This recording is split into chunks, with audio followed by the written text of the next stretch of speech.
Thank you, everybody, for coming to the Aaron Torres Podcast YouTube page. If you could do me one quick favor, see that little black subscribe button on the bottom of your screen? Go ahead, hit that little black subscribe button. Really does help this channel grow, my audience grow, and I appreciate it more than you know. Also, quick thank you to our presenting sponsor, Betfred Sportsbook and the Betfred Sportsbook app. Bet $50 on any game. Get up to $1,111 in free bets courtesy of the Betfred Sportsbook. Thank you again. Now, here's the video that you came here for. Let's get to the rest of the SEC West over-under win totals presented by our partners, Betfred Sportsbook. Always appreciate Betfred's support. And I do want to start with a team that I'm absolutely fascinated by. That is the Auburn Tigers. Their over-under win total is 6.5 wins. A lot of money coming in on the over. You got to bet it at minus 135 on the over, plus 115 on the under of 6.5. And let me say this for Auburn. I don't think there is a single program in college football that had a more significant coaching upgrade this offseason than the Auburn Tigers. Because here's the bottom line. Listen, I know that I've had Hugh Freeze on the Aaron Torres pod a few times. But at the same time, like, the resume kind of speaks for itself. Every single place he has gone, he has won at Ole Miss. And I know it didn't end well there, but won at Arkansas State, won at Liberty. And I think he's going to have success at Auburn. At the very least, the one thing you can't deny, in one offseason, he has upgraded the talent significantly. And I think because it's the SEC West, because we're so busy talking LSU, A&M, Alabama, I don't think Hugh Freeze has gotten a full credit and full appreciation for what he has done this offseason to rebuild this roster. Keep in mind, when he took over, how about this for a stat? The recruiting class, and this should never happen in Auburn, it was ranked in the 60s when he took over. The 60s. Guess what? It finished at number 18 overall. They flipped several 4 stars, high 4 stars, low 4 stars, whatever. Kedrick Falk, a 4-star top 100 player from Florida State, flips to Auburn. Kyan Lee, defensive back, flips from Ohio State to Auburn. Sylvester Smith flips from Tennessee to Auburn. Offensive lineman Cameron Two flips from Miami to Auburn. So first of all, just from the high school recruiting class, when you can flip guys from Florida State, Miami, Tennessee, and Ohio State, you're doing something right. Beyond that, it's obviously the portal success that has me intrigued by this team. And frankly, that's where you're going to see the biggest impact this season. Biggest name out of the portal, I think it goes without saying, it is Peyton Thorne, the former Michigan State quarterback. He did not have a great 2022. Peyton Thorne didn't. 19 touchdowns, 11 interceptions.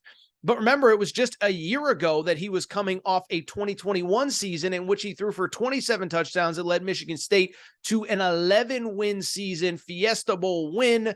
And so obviously he's probably going to be a significant upgrade from whatever they got at the quarterback position last year.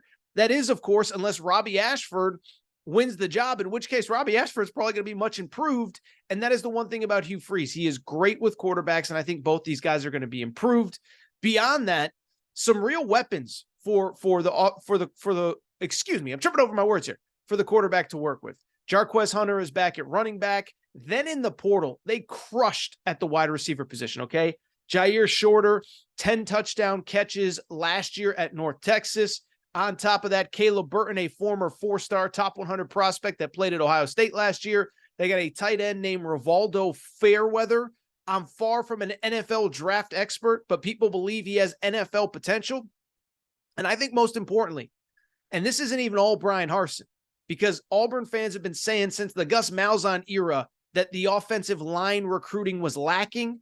Hugh Freeze did as good a job as anybody on the offensive line, added Dylan Wade, offensive tackle from Tulsa, Jaden Muskrat, great name, by the way, offensive lineman from Tulsa, Avery Jones, a center from East Carolina, Gunnar Britton, an offensive tackle, all Conference USA from Western Kentucky. So you go through the best offensive linemen in the portal, Auburn got its fair share of them. So this offense should be much improved from a year ago where they were, let's call a spade a spade. They were not very good last year. Averaged 24 points per game, 378 yards per game. That was the bottom half of college football. And I think defensively, they should take a step up as well. And they're going to need to, because again, they were not very good last year, 29 points per game allowed. And I just look at this team. Listen, I don't think they're perfect, but they are going to be improved, and they're certainly going to be more well coached. The other thing working for Auburn, For Auburn standards, and you got to understand, the schedule at Auburn is always tough.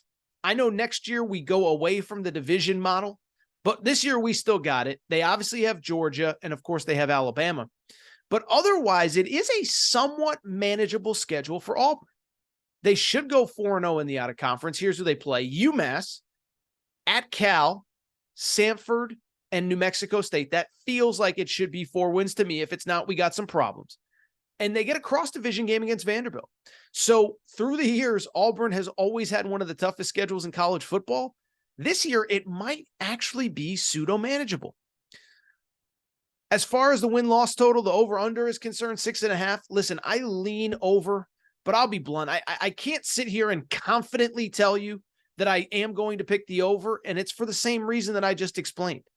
When you look at this Auburn team, when you look at what they're about, they have a lot of new pieces, a lot of new names, very likely a new quarterback behind a mostly new offensive line.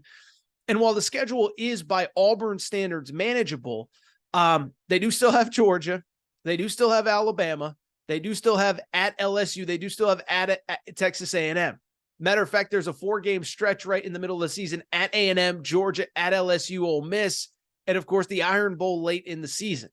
So I can't confidently pick the over. I think they are right around that 6-6, 7-5 type team. I think Betfred got this right. 6.5 feels like the number that makes me uncomfortable. If it was 5.5, I'd take the over. If it was 7.5, I'd probably take the under.